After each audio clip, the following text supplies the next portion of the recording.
Kation golongan 2 dibagi menjadi dua golongan, yaitu golongan 2A atau golongan tembaga dan golongan 2B atau golongan arsenik.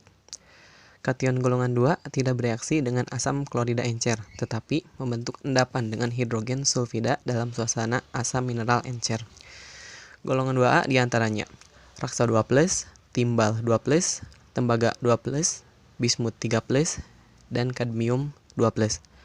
Dan golongan 2B diantaranya arsenik 3+, arsenik 5+, antimon 3+, antimon 5+, timah 2+, dan timah 3+. Kation golongan 2A. Pertama, endapan sulfida. Kation golongan 2A tidak larut dalam larutan amonium polisulfida. Kedua, klorida, nitrat, dan sulfat dari kation-kation ini mudah larut dalam air. Ketiga, sulfida, hidroksida, dan karbonat tidak larut. Dan yang keempat, raksa 2+, tembaga 2+, dan kadmium 2+, cenderung membentuk kompleks, misalnya amonia dan ion sianida.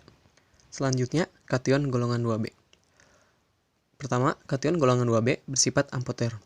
Kedua, oksidasinya membentuk garam baik dengan asam maupun basa. Ketiga, endapan sulfida golongan ini larut dalam amonium polisulfida.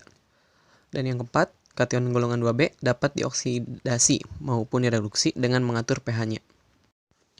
Selanjutnya, monografi dari kation golongan 2. Pertama ada timbal. Timbal disebut juga plumbum atau timah hitam. Dengan lambang Pb dan nomor atom 82.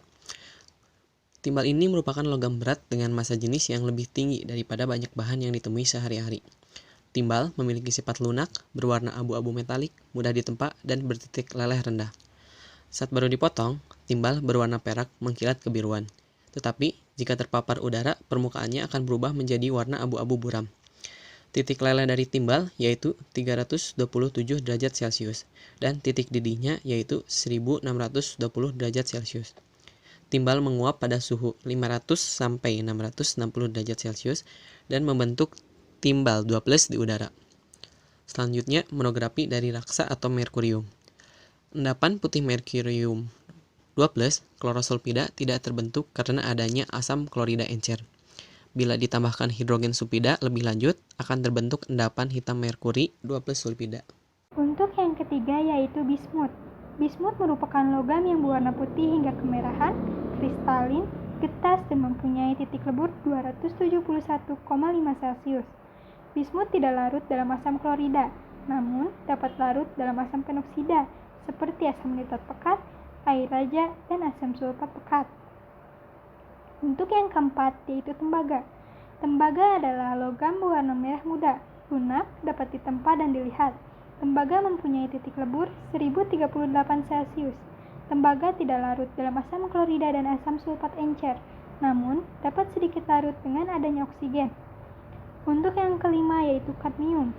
Kadmium merupakan logam putih keperakan yang dapat ditempa serta dilihat. Kadmium mempunyai titik lebur pada 321 Celcius dan melarut dengan lambat dalam asam encer dengan melepaskan hidrogen.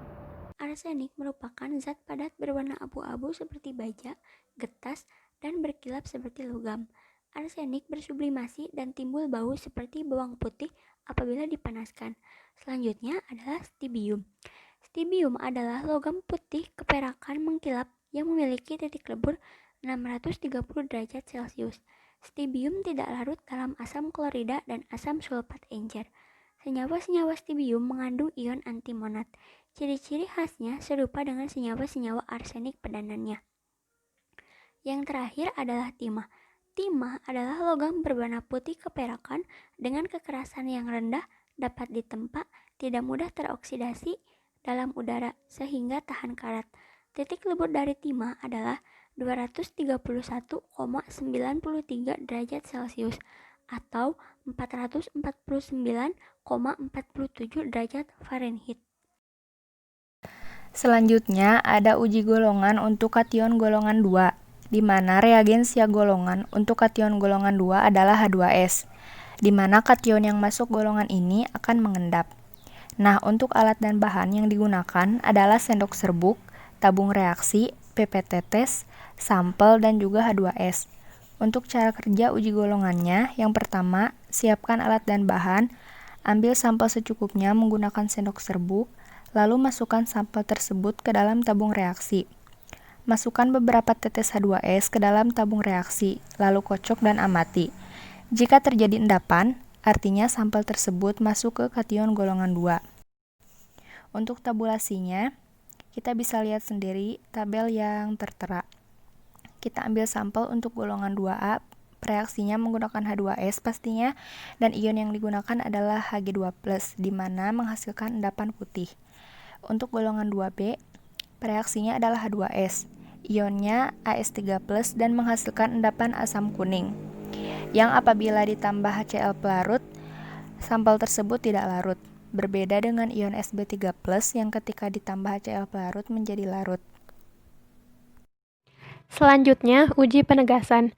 Uji penegasan dilakukan dengan menggunakan beberapa reaksi untuk mengetahui golongan dari sampel tersebut. Sebelum pengujian secara spesifik, kita dapat melihat sampel yang diberikan dengan melihat warna dan bentuk. Selanjutnya, kita menguji golongan dari sampel tersebut. Pengujian golongan ini dilakukan dengan cara menambahkan reaksi seperti H2S dan HCl. Setelah itu, kita melakukan uji penegasan dengan menggunakan beberapa reaksi untuk mengetahui golongan dari sampel tersebut. Tabulasi reaksi-reaksi kation golongan 2. Yang pertama, golongan 2A, reaksi NH3, ionnya Hg+2, hasilnya endapan putih. Yang kedua, reaksi NH3, ionnya Sn+2, hasil tidak bereaksi. Yang ketiga, NH3, ionnya Bi+3, hasilnya membentuk bismut. Yang keempat, reaksi NH3, ionnya Cu+2, hasil endapan biru. Yang kelima, reaksi NH3, ionnya Cd+2, hasilnya endapan putih. Golongan 2B, reaksi AgNO3+ ditambah HNO3 atau NH4OH, ionnya As+3, hasilnya endapan kuning. Yang kedua, reaksi NH4OH, ionnya As+5, hasil endapan merah coklat. Yang ketiga, reaksi NH4OH, ionnya Sb+3, hasilnya tidak bereaksi.